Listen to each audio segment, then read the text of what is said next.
The coffee in the break room used to be espresso. Not just coffee, real espresso. The kind that came from imported Italian machines humming quietly in the corner while the Chicago skyline glowed beyond the glass windows. Our founder, Robert Henderson, insisted on it.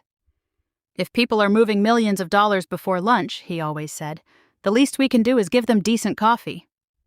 But 6 months after his retirement, the espresso machines disappeared. Now there was only a cheap glass pot filled with burnt brown sludge that tasted like regret. Standing there that morning, watching the coffee drip into my mug, I realized it perfectly represented what West Axis Consolidated had become. Cheap, shallow, performative, all style, no substance. And the man responsible was our new CEO, Jason Sterling. 34 years old, perfect teeth, designer sneakers, a vocabulary consisting almost entirely of words like disrupt, scale, pivot, and innovation. He treated business like a social media campaign. I treated it like survival. My name is Sharon Miller. I had spent 17 years building West Axis, not marketing it, not tweeting about it, building it. I negotiated credit facilities, structured debt agreements, managed lender relationships, and protected cash flow. When the economy collapsed in 2008, I helped keep the company alive. When competitors folded, we survived because of financial structures I personally designed. I wasn't flashy, I wasn't famous. But I was the reason payroll always cleared, the reason lenders trusted us, and the reason investors slept at night. Unfortunately, people like Jason never value foundations. They only admire penthouses. "Morning, Sharon." I looked up. Rick Stevens stood in the doorway, my VP. Technically my boss, practically my student. I'd spent 5 years teaching him how financial statements worked. Now he strutted around pretending he invented accounting. "What's the emergency?" I asked. "Jason wants the Q3 deck revised." "Again?" Rick nodded. "He thinks the risk section is too negative." "It isn't negative. It's about perception." "It's about math," he sighed dramatically. "See, that's exactly the problem. Legacy thinking." There was that phrase again. Legacy. Their favorite insult. A polite way of saying old, disposable, replaceable. "Interest rates are climbing," I said. "Our leverage ratio is dangerous." "Jason wants optimism." "I provide reality." Rick rolled his eyes. "Have it ready by this afternoon." Then he left, and the knot in my stomach tightened. Because for 3 weeks, something had felt wrong. Emails stopped arriving. Meetings disappeared from my calendar. Decisions happened without me. People avoided eye contact. I knew corporate behavior. I knew what exclusion looked like. And exclusion always came before execution. Back in my office, I opened the shared server. A new folder appeared. Confidential Restructure Draft. V4. I clicked it. Access denied. I stared at the screen. Access denied? To financial restructuring documents? For the director of capital projects? That wasn't normal. That was deliberate. Either something illegal was happening, or they were preparing to fire me. Possibly both. I opened my desk drawer. Inside sat a small red notebook. My backup brain. Every important covenant. Every special agreement. Every lender condition. Every promise ever made. I flipped through pages until I found the one I needed. 2021 Debt Restructure Agreement. My finger stopped on one line. Clause 17B, Key Person Provision. I smiled slowly because suddenly things made sense. Jason thought I was old plumbing. But he'd forgotten one critical fact. Plumbing controls the water. And without water, everything dies. The afternoon town hall looked more like a tech conference than a corporate meeting. Music blasted, lights flashed, employees cheered. Jason strutted onto stage like a rock star. "How are we feeling today?" Applause, whistles, forced enthusiasm. Then the presentation began.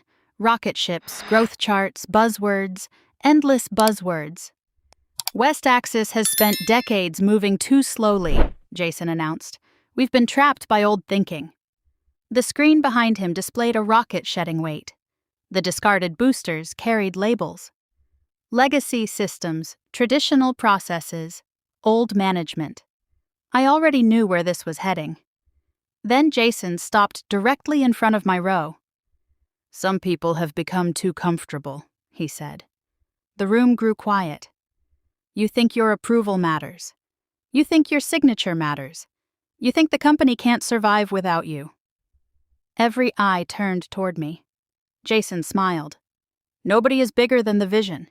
If you can't get on the rocket ship, you get left behind." Laughter. Nervous laughter. Then he delivered the line, the one he'd regret for the rest of his career. "Some people need to know their place." The room froze. I felt anger rising, hot, sharp, humiliating. But after 17 years in corporate America, I'd learned something important. The angriest person loses, the calmest person wins. So I simply closed my laptop.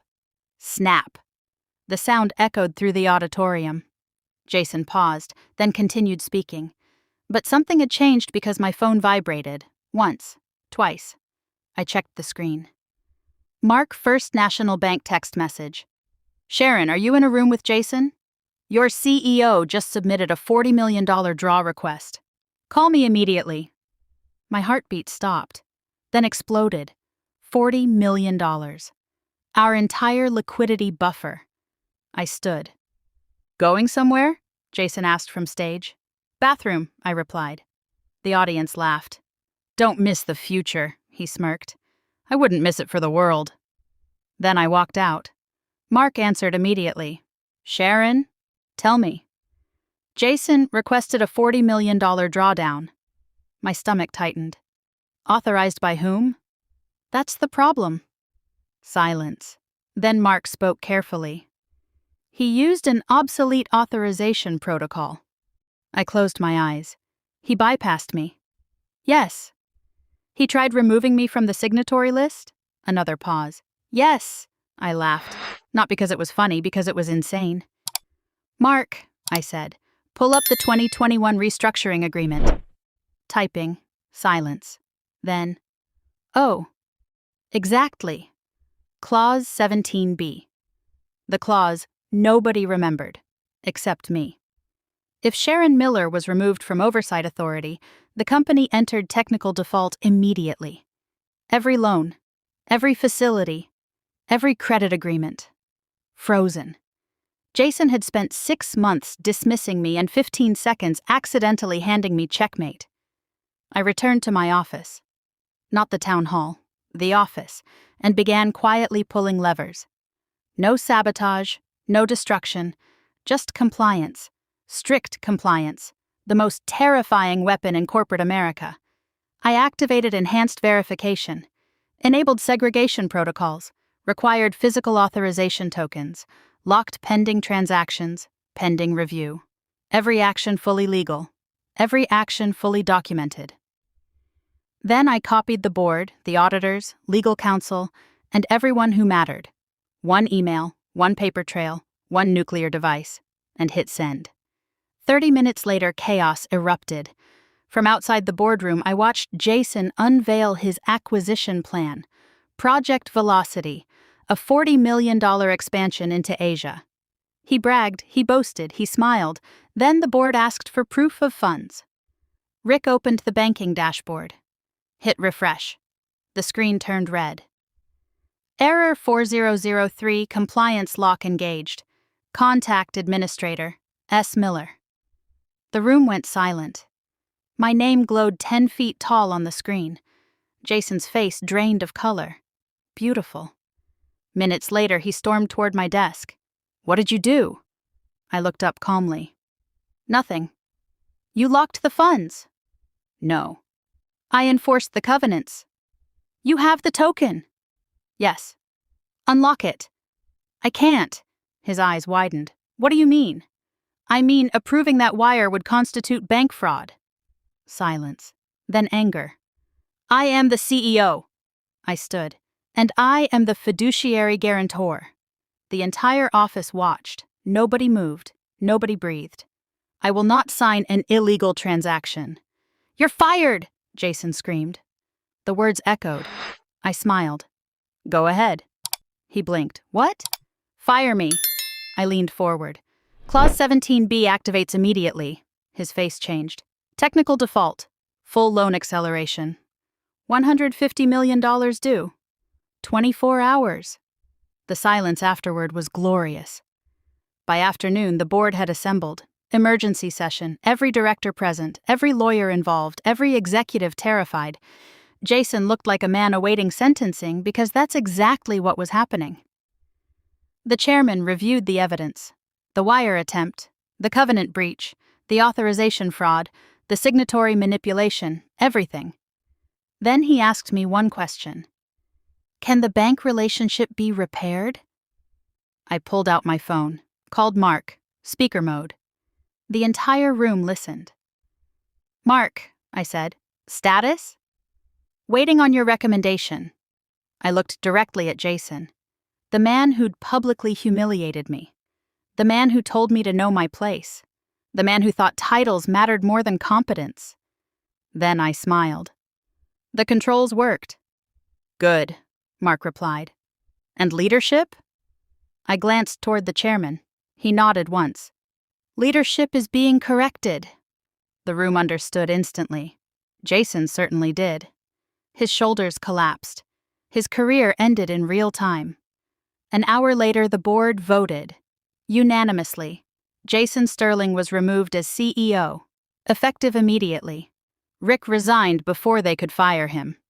The acquisition died. The board publicly thanked me and offered me the CFO position. I declined. Because that morning I'd received another email from Robert Henderson, the founder, the man who actually understood value. His message was simple. Coffee is better here. I need a CFO. Double salary. Equity included. Come home.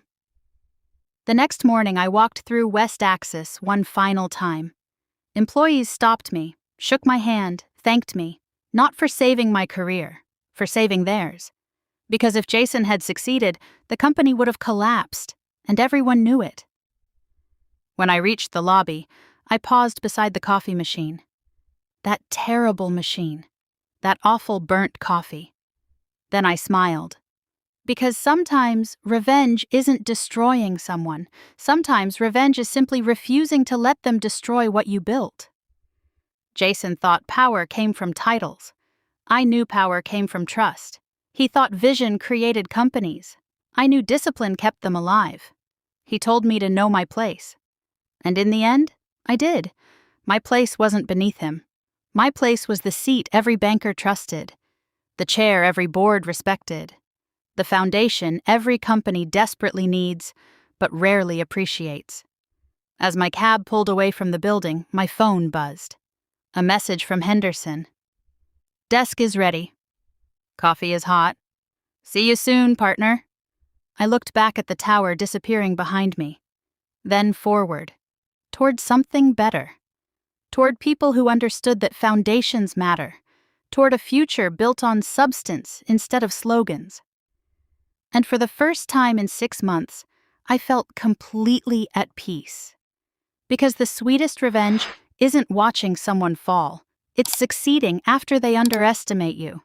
And nobody underestimated Sharon Miller twice, Black Pawn.